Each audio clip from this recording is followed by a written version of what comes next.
Mayong adlaw kanyong tanan nga nagpaminaw karon ning tulumanon. Kini ang akong suliran. Ilabi na kaninyo Dr. Rene Obra ug Attorney Ellen Bathan.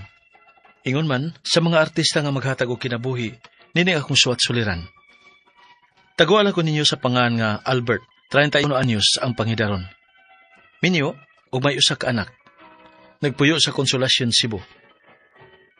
Punto medikal kining akong suliran. Kabahin kini sa gipamati sa kong asawa sa iyang tiil. Aron inyo hisabtan, sugdon ako sa dihang namugos kini siya nako nga manarbaho. Ingon ini ang mga panghitabo.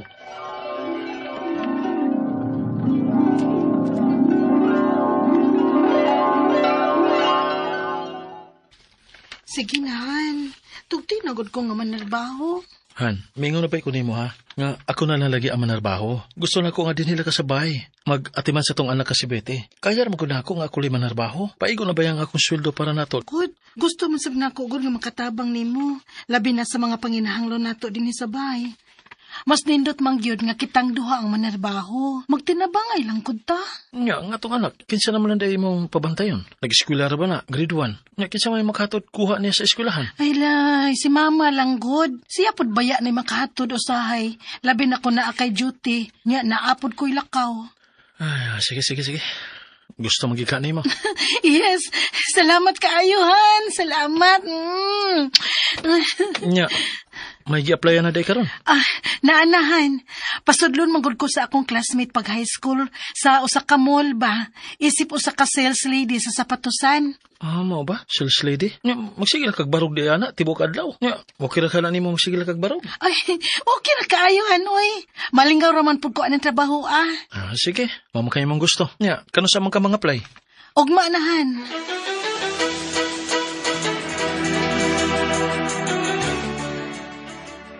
Han! Magipayon man? Nya, kumusta man? Nakasoda kasi mong gi-applyan? Han. Ligon baya ko baker, no? May hinoon. Nya, kano sa man ka magsugod sa imong trabaho? Ugma na dayon, Han.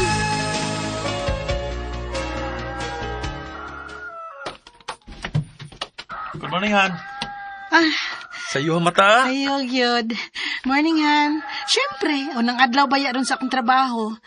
Og, today, Han, andam na ang akong baon hasta ang imuhang baon. Og kang inday sad, ako na sang naandam. Tuan ni Mama. Albert, anak. Christine, mga to na mi sa eskwelahan ni Betty. Ma. Sige ma, pag-amping mo. Unya, unsa man nak? Okay lang ba nimo nga si Lola ang mahatod nimo sa school? Magtrabaho naman si Mama, nak. Okay ra ko, Mama, oy. Kahit naaman si Lola. Very good. Be a good girl, ha? Sige na. Papadlong sa imong Lola. Kay sugod karon si Lola na ang mahatod nimo ug mokuha sa eskwelahan. Okay, Ma. I'll be a good girl. Sige na, lakaw na mo ma. Kay malitaw niya na si Betty sa eskwelahan. Musunod rami si Christine sa paglakaw alang sa among mga trabaho.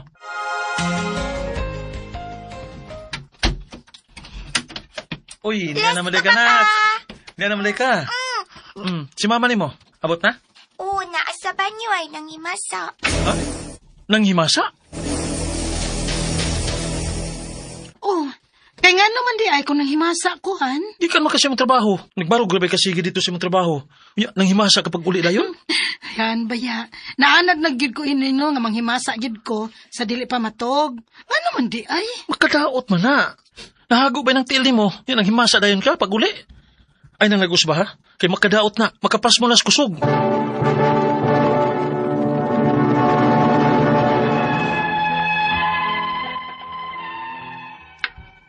Nag-olgi kay ko sa kong asawa kay nabatasan na niya nga manghimasa gyud sa dili pa matog.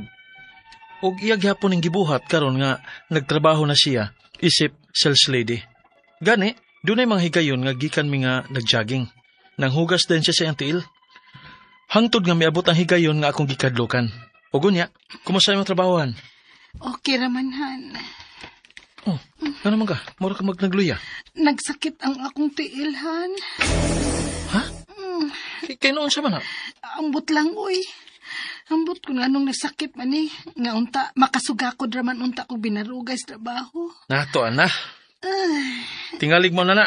Tingalig tungod na sa sige ni mong panghimasa sa imong tilgikan sa trabaho. Dili siguruhan, uy. Na, di kumutuo, ana. Halika bala ka anihan. Mawa na lagi ni kung akong haplasan.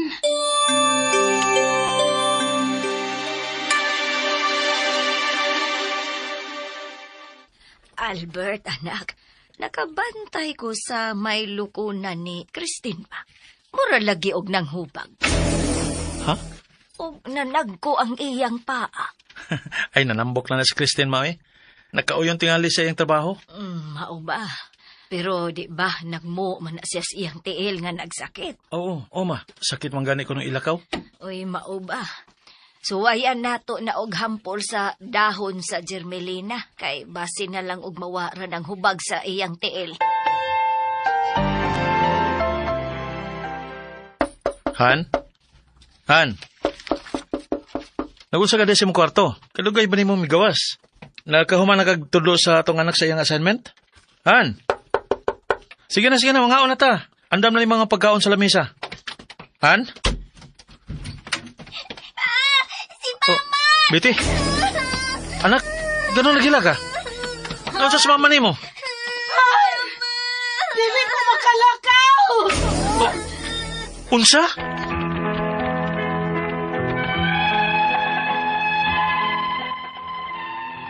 Labihan akong guula sa sitwasyon karon sa kong asawa nga nanghubag ng tiil. Nagsige nagpanakit ang iyang mga lutahan, ang iyang lukunan, tuhod, ug ang iyang duha ka paa. Dugay na ko nga nagsigig badlong niya nga dili lagi manghugas sa tiil gikan sa trabaho. Kay pila pud ba ka oras nga nagbinarog siya sa iyang trabaho.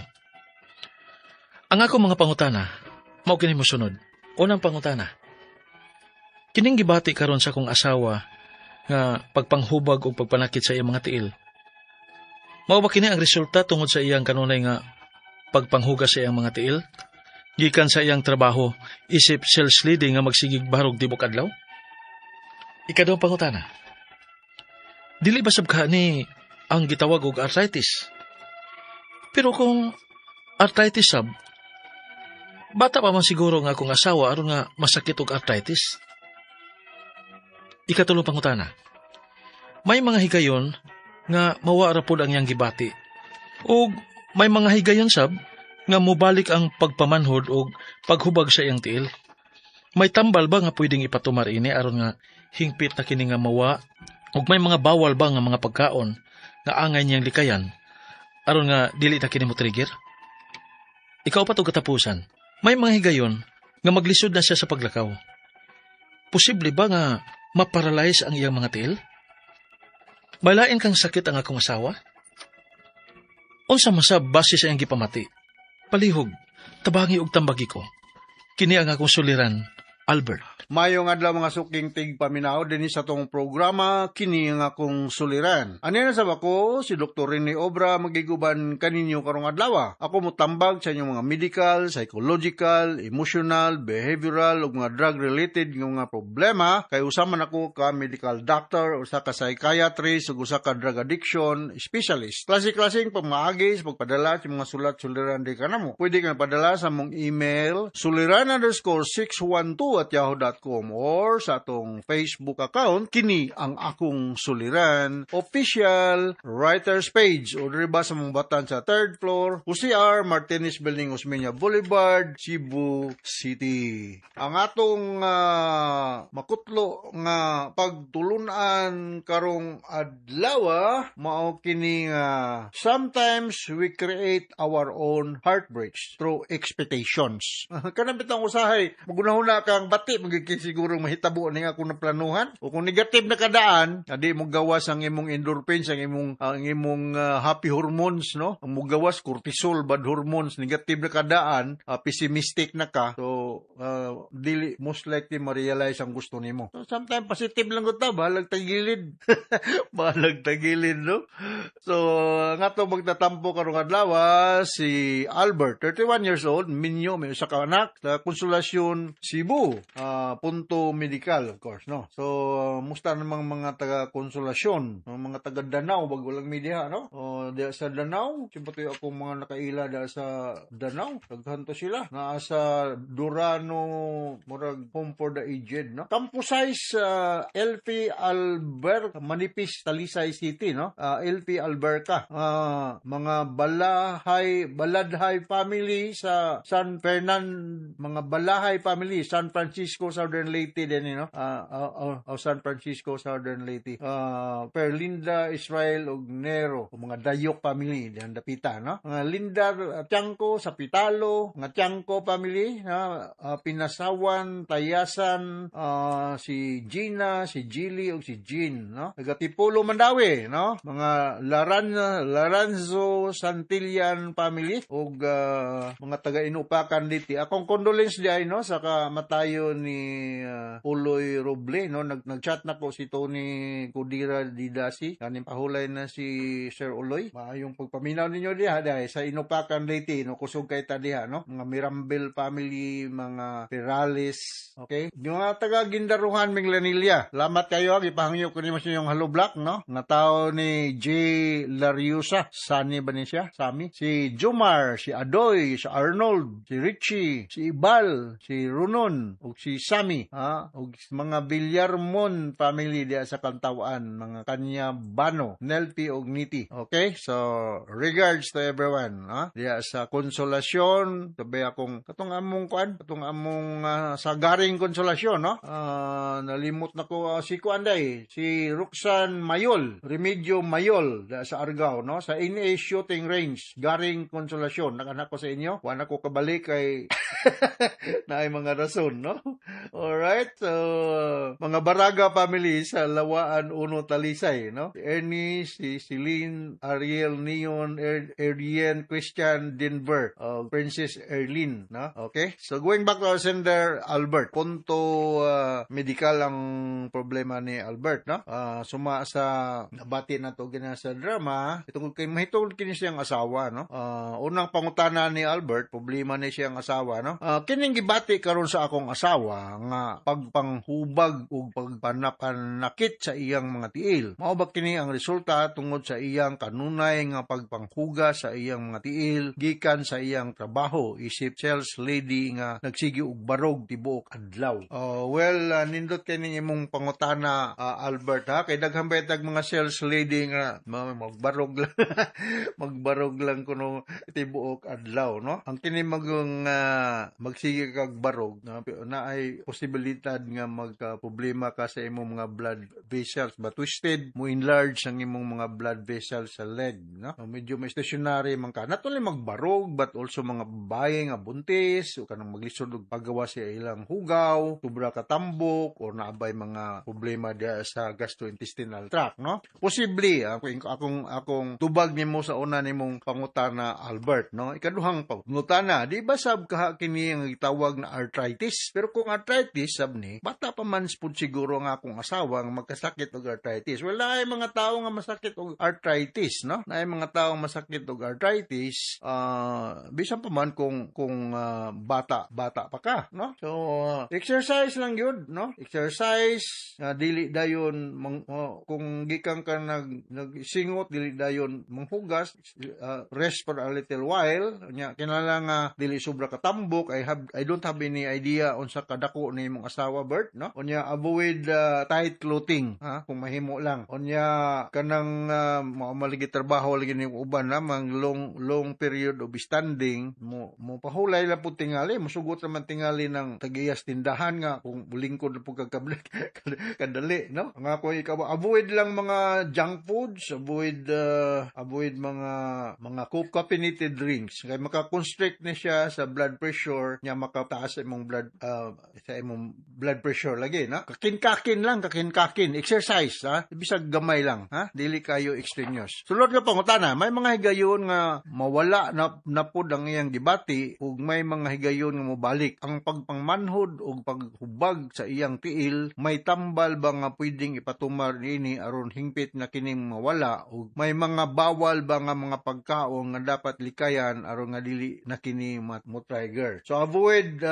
akong balikon mga processed foods kataas kini siya salt content, mga fried, mga kanang mga pirming pinalutaw sa mantika o niya alcohol. Ang massage is not very effective o kay lahi man ang concern, no? So kung mahimo, do little flexing diha, exercise para maka-promote og good blood circulation. May mga supplementary vitamins mas okay. Although this is not life-threatening, but this can cause uncomfortable situation. Okay? So, ilibit ang imong leg above your waist, no? Kung matulog ka, mo na problema, mo na solusyon. May mga higayon nga maglisod siya og paglakaw. Posible ba nga na-paralyze na ang iyang tiil? May lain kahang sakit ang akong asawa unsa man kahang base sa iyang ipamati. Wala nga imong asawa is bata pa, no? Kay ikaw kuan pa man ka birth 31, so more or less ang imong asawa pero pareha pa pud og edad nimo, no? So naarman ka dinhi sa konsolasyon, no? Na duol man mo dia sa daghang mga doktor sa konsolasyon, mga clinic ng mga doktor, no? The best way mong anay birth is to submit yourself sa imong asawa for laboratory workup para masuta kung unsa may mga kulang ang mga vitamin sa iya. About the job related concern, maybe mahangyo lang po tingalita sa tagiya sa tindahan ngayang gitrabahuan as a sales lady nga kung mahimo di lang po the whole day po sila magtindog, no? Kung mahimo magkapahulay lang po para nga ma-minimize ang possibility nga ito mo ganito enlarged veins or varicose veins kung madaghana mo maglukot-lukot na siya diha sa lower extremity. Okay, so hinaut nakasabot ka sa speaker nimo Albert diha sa Konsolasyon Cebu o mga taga Konsolasyon sugod Southern Leyte maadjong adlaw ninyong tanan diha, no? The whole of sugod Southern Leyte, no? Taga Maasin City, suri kayo na mispes na ko tong inyong gihatag nga mga ngalan, ako na tong pangitaon asa na to nang suksukoy daghan. Salamat kayo sa inyong very active participation sa atong gipahigayon diha nga seminar workshop sa mga LGU sa Maasin City, di pa lang dugay, no, with Ma'am Beth Ganob and Sir Puchulo de los Santos, no? Ako tong inyong speaker usa Dr. Rene Obra. Salamat kayo sa inyong daghang pangutana. Inalingaw na po ko. Okay, so to Albert ug to the millions, libuan nga naminaw sa atong programa kini akong suliran, naot natay nakutlo ng pagtulunan. Ako si Dr. Rene Obra. Hangtod sa sunod higayon. Hasta la vista. Bye-bye.